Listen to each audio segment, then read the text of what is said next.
Bonjour les amis. Alors ce matin, j'ai lu les commentaires qui ont suivi à notre dernière publication. Alors certains semblent savoir mieux, je ne dis pas que ce n'est pas possible, que le professeur Maurice Israël, qui a été pendant 15 ans patron d'un des CNRS, et qui a décidé de choisir British Journal of Healthcare and Medicine pour sa qualité de journal anti-cancer.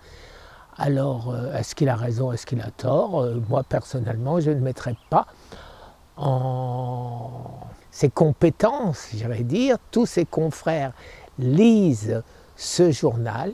Ils ont un centre anti-cancer.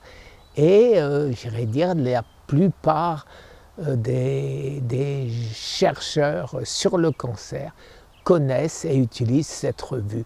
Alors maintenant qu'il y a mieux, on a publié aussi sur MDPI, sur PubMed, donc j'irais dire on essaye de faire feu de tout bois pour faire connaître notre position.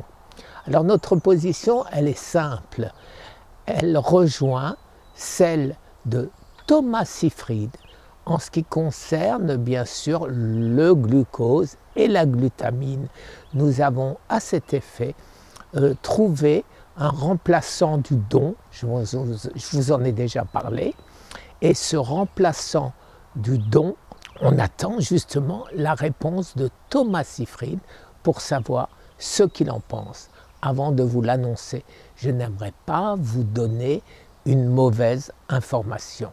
YouTube déjà a dit que je suis dangereux, alors je ne vais pas rajouter à ça. Quoi qu'il en soit, Thomas Seyfried n'a jamais été brimé par YouTube alors qu'il semble, il suffit de lire et d'écouter, il semble être sur la même position que nous en ce qui concerne la médecine traditionnelle. Alors les amis, maintenant vous avez des professeurs canadiens, des professeurs belges qui vous parlent de la DHA, de l'EPA comme étant des tueurs de cancer. Ce que Thomas Seyfried ne pense pas. Il a raison, il a tort, je ne sais pas. Je ne sais pas, mais mon rôle, c'est de vous donner toutes les informations, les amis. Et si l'Université de Louvain a fait des publications là-dessus, si le professeur Béliveau au Canada a fait lui aussi des publications sur le poisson qui tue le cancer, alors je pense qu'ils savent aussi de quoi ils parlent. Je ne prendrai pas parti parce que vous le savez, je ne suis ni médecin et encore moins biologiste. Ce que j'ai appris, je l'ai appris en 7 ans de survie, voilà, où j'ai étudié jusqu'à 15 heures par jour de manière à pouvoir effectivement essayer de sauver ma vie, les amis. Alors maintenant, je vous donne un exemple. Notre dernière publication parle du fenbendazole. Le fenbendazole que le professeur Maurice Israël avait déjà découvert comme étant anti-cancer en 2011. On vous parle du Nuronefrex qui est de l'acide hydroxamique.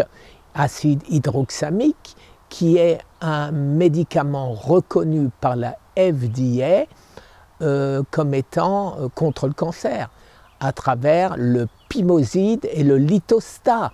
Donc on vous donne des informations extrêmement importantes, extrêmement valables à mon avis, même si cette publication est incompréhensible de la majorité bien sûr des personnes qui la lisent. Alors les amis, j'attends le retour d'Eric Berg qu'on traite de chiropracteur.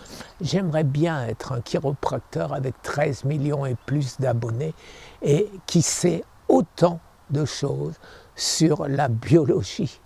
Alors, parce qu'il est écrit chiropracteur, il n'aurait pas le droit de connaître autre chose. Je doute profondément. Je pense qu'il n'y a pas beaucoup de médecins qui peuvent en savoir autant qu'Eric Berg. Voilà toute petite vidéo pour mettre en lumière, j'irais dire, cette publication pour expliquer. Et pour expliquer, je vais vous dire encore une fois d'autres choses. Par exemple, on avait plus d'1 million de vues, c'est un de nos abonnés qui me le fait remarquer, avec Jack. Avec Jack, 1 million de vues, une interview qu'il avait fait de moi. Cette interview a été supprimée par YouTube. Pourquoi ? Alors, en plus de ça, j'ai fait une vidéo sur le bleu de méthylène, ivermectine, phenbendazole et autres. Elle a été supprimée par YouTube, avant même d'avoir quasiment vu le jour. Une autre vidéo, John Axe, qui parle de la chimiothérapie, a été supprimée par YouTube. Mais tous ces gens-là qui les ont mises, on ne leur a pas supprimé. Pourquoi ? John Axe est un médecin réputé aux États-Unis. Thomas Seyfried, je n'en parle pas. Je vous mettrai néanmoins une vidéo qui est sortie sur le bleu de méthylène. Je ne l'ai pas encore regardé et vous voyez, comme d'habitude, je donne toutes les informations. Alors qu'elles soient pour ou contre le bleu, ce n'est pas mon problème. Mon problème, c'est de vous informer de ce qui existe comme traitement alternatif à la chimiothérapie et à la radiothérapie. Voilà, j'espère avoir été clair. Merci les amis. Avant de partir, un petit souvenir à Nat. Au revoir les amis.